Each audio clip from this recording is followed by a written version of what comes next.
1 in 6 people in this country have a disability, and 90% of those are invisible. So how do we make regional Australia a better place for young people living with disability, chronic illness, or who identify as neurodivergent? That was a question that we were asked last year, and our response to that was We Are Not Alone Day. However, before I get into explaining We Are Not Alone Day, let me tell you a bit more about myself. For a long time, I was embarrassed to share my story because I really didn't think that anyone cared. However, I've since realised that sharing your story can change the story of someone else's life. So with this message in mind, I began talking about my experiences. Since I was a baby, I've had a range of atopic conditions, and these are things like eczema, food allergy, and asthma. And I know what you're thinking, that they're not a big deal, but unfortunately, that's far from the truth when they become chronic and severe. Most people at school had no idea what I was going through because as I was performing well, my struggles were just invalidated. Little did they know I had to wake up hours before everyone else to do all my management routines, miss out on a lot of birthday parties, school camps and trips, and most of my free time was spent in health settings, doctor's appointments, blood tests and pharmacies. On top of this, being a person of colour, I also experienced racial bias when it came to dermatology care, which made it difficult to access the right treatments. All of this left me feeling really misunderstood, lonely and socially isolated, and I know that that's a shared experience for youth like me. Today I'm 18 and I've been able to manage things better and I don't have as many flares. Even though I've been repeatedly told I would never be able to work with animals, now I'm in my first year of studying a Bachelor of Veterinary Science with my dreams of becoming a veterinarian slowly a reality. But alongside my dream of becoming a vet, I also dream of a world where I don't have to feel as left out or lonely. And this is exactly what We Are Not Alone Day is all about. In 2023, we presented our idea We Are Not Alone to Parliament House in Canberra at the ABC Haywire 2023 Summit. We Are Not Alone aims to unite communities in a fun conference event that's completely accessible. With performances, workshops, guest speakers and activities, we want young people with disabilities, chronic illness or who identify as neurodivergent to know, although we sometimes may feel lonely, we are never alone.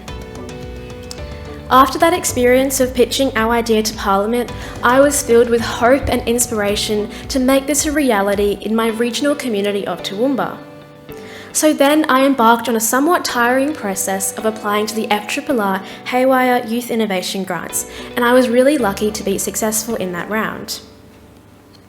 Then I felt very daunted at the actual prospect of having to organise an event.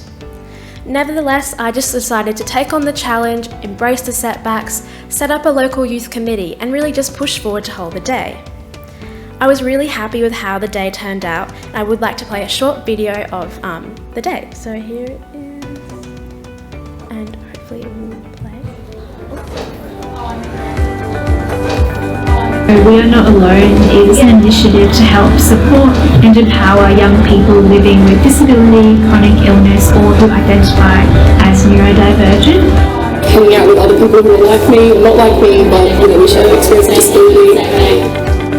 The day is all about providing positive social connections and allowing young people to form new friendships so that they know that they're not alone. We have a mixture of guest speakers, workshops, activities and entertainment. I think it's really important to have spaces where disabled people can go without stressing about if it's going to be too noisy, if there's going to be space for you.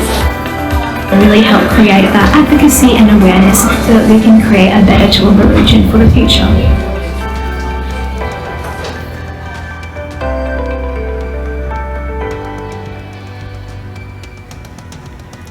As you can see, on the day, not only did we celebrate the beautiful stories of youth with disabilities, we also recognised the challenges that stem mostly from ingrained ableist attitudes within our society.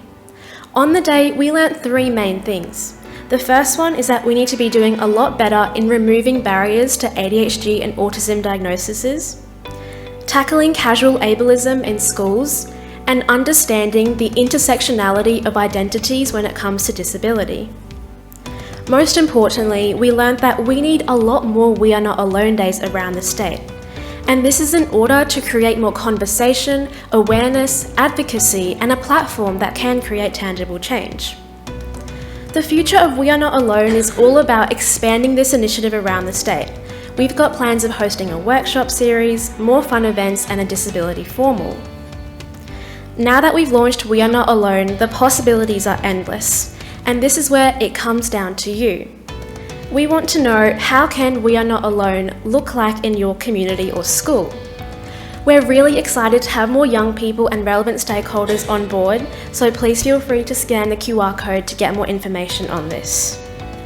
I'd like to finish off by saying, together we can collectively create a future where our values, beliefs, and systems are accessibility focused, ableism is systematically addressed, and everyone can know, although we sometimes may feel lonely, we are never alone.